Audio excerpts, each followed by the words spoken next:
جب بندہ اللہ سے مانگتا ہے تو اللہ بہت جلدی بندے کی دعا کو قبول کرتے ہیں۔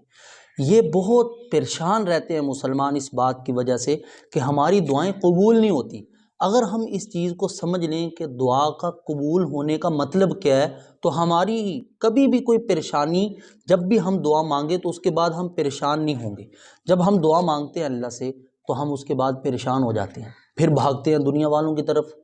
تو جس کی وجہ سے اللہ رب العزت ہماری بے یقینی اور نا امیدی کی وجہ سے ہماری دعا کو قبول نہیں فرماتے۔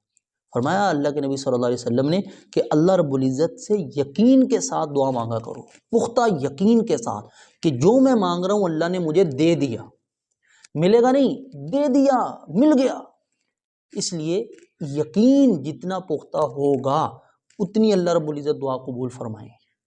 تو دعا قبول ہونے کا مطلب کیا ہے، اس کو ہم سمجھ لیں تو ہماری ساری پریشانیاں حل ہو جائیں گی۔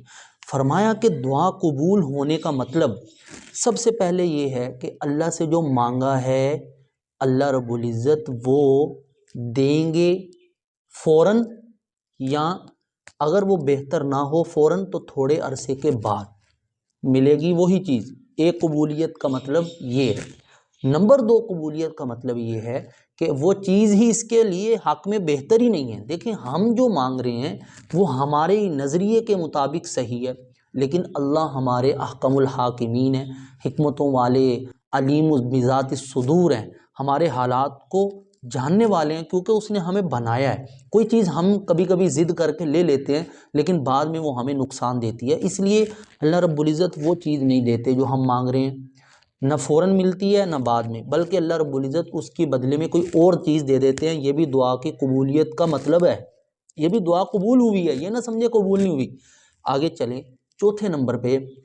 اللہ رب العزت سے جو چیز مانگی وہ بھی نہیں ملی،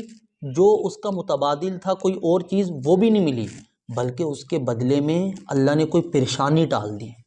کوئی مصیبت ٹال دی، کوئی تکلیف جو ہمارے اوپر آنے والی تھی اللہ نے اس کو ٹال دیا۔ یہ بھی دعا کی قبولیت کے اندر شامل ہے۔ نمبر 5 وہ یہ ہے کہ اللہ رب العزت نے دنیا میں کچھ دیا ہی نہیں، اللہ نے اس کو سیو کر لیا آخرت کے لیے، آخرت میں دیں گے۔ حضور اقدس صلی اللہ علیہ وسلم فرماتے ہیں کہ جب ایمان والوں کو آخرت میں دعاؤں کا صلہ ملے گا کہ اللہ فرمائیں گے میں نے یہ تجھے دیا ہے، یہ انعام تجھے دیا ہے، یہ محل میں نے تجھے بدلے میں دیا ہے، تو وہ پوچھے گا یا اللہ یہ عمل تو میں نے ایسا کوئی کیا نہیں تھا جس کے بدلے میں یہ مجھے مل رہا ہے۔ اللہ فرمائیں گے یاد کر تو نے دنیا میں ایک دعا مانگی تھی، ہم نے اس کا بدلہ دنیا میں نہیں دیا تھا، یہ دے رہے ہیں، اب دے رہے ہیں تجھے۔ حضور صلی اللہ علیہ وسلم فرماتے ہیں وہ بندہ یہ کہے گا کاش دنیا میں میری کوئی دعا قبول ہی نہ ہوئی ہوتی، کہ دنیا میں جو ملا عارضی ملا، مرا، ختم ہو گیا، یہاں پہ جو مل رہا ہے اصل یہ ہے، اصل یہ ہے، ہمیشہ کے لیے مل رہا ہے، اور ایسا اچھا مل رہا ہے کہ دنیا میں جو ملتا وہ اتنا اچھا نہ ہوتا۔